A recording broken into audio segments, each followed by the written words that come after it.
Good morning, guys. It's now Friday morning, and I just want to make a quick correction.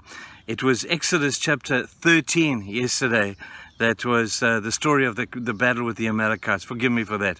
Not Exodus chapter 18. Today we're in chapter 17, and that is a great story of practical Christian living.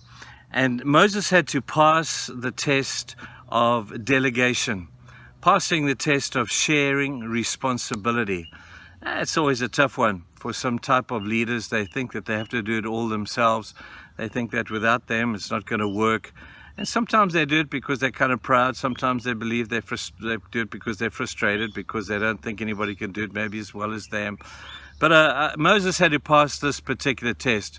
We see here how Jethro, his father-in-law, came to visit Moses in the middle of the wilderness, and he saw how exhausted Moses was. And Moses said to him, "Hey, Dad, I've got just so much stuff I have to do. I've got 2 million whining people here. I've got to lead through the wilderness. I've got to hear from God. I've got to tell these people things from God. I've got to make sure that they've got food, make sure that they've got drink, make sure that they've got everything that they need."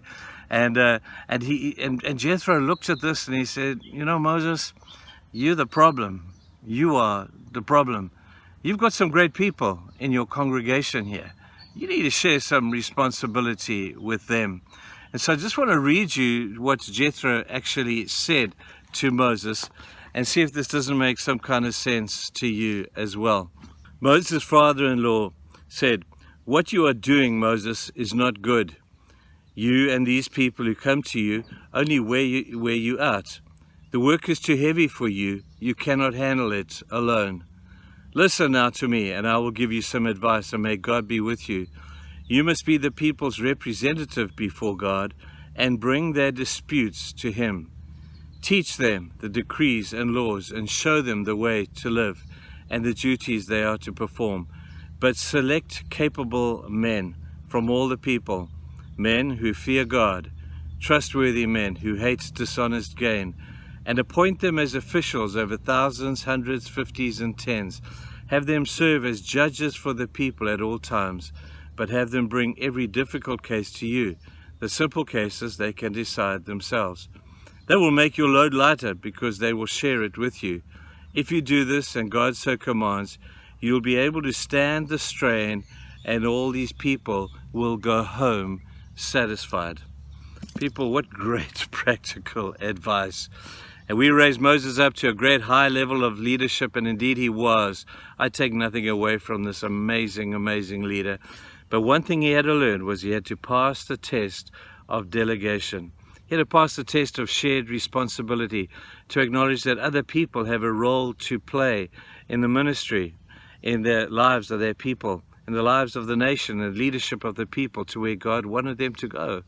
And so Moses, instead of running around having to do everything himself, he was told to go and find good, trustworthy, honest men and turn them into the leaders. Guys, if there's any pastors out there that might just be listening to you, man, I'm preaching to the choir because I am the choir. I need to help find and raise up a next generation of good leaders. We're fortunate in our church, we've got a great group, but I just battle to think that it could, maybe it could even get better, because there are good and trustworthy men and women out there who could be raised up to take this thing a whole lot further than we as individuals ever could. We need to learn a lesson from Joshua, who was Moses. He took over from Moses when Moses died. And Joshua never left any great leaders. And so at the end of Joshua's time, although he was a great military man and he took over the kingdom and he chased all the bad guys out, he never raised up another leader to take over from him. So at the end of his life, as they go into the book of Judges, you see the nation of Israel in a great position that Joshua put them in, but without a leader.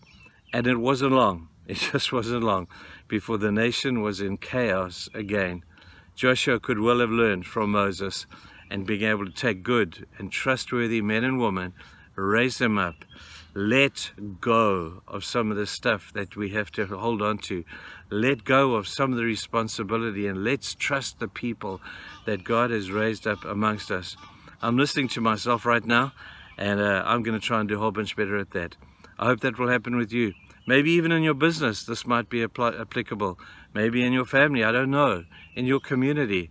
But let go and let God do what only God can do through other people maybe. Have a great day. Cheers, guys. See you next week.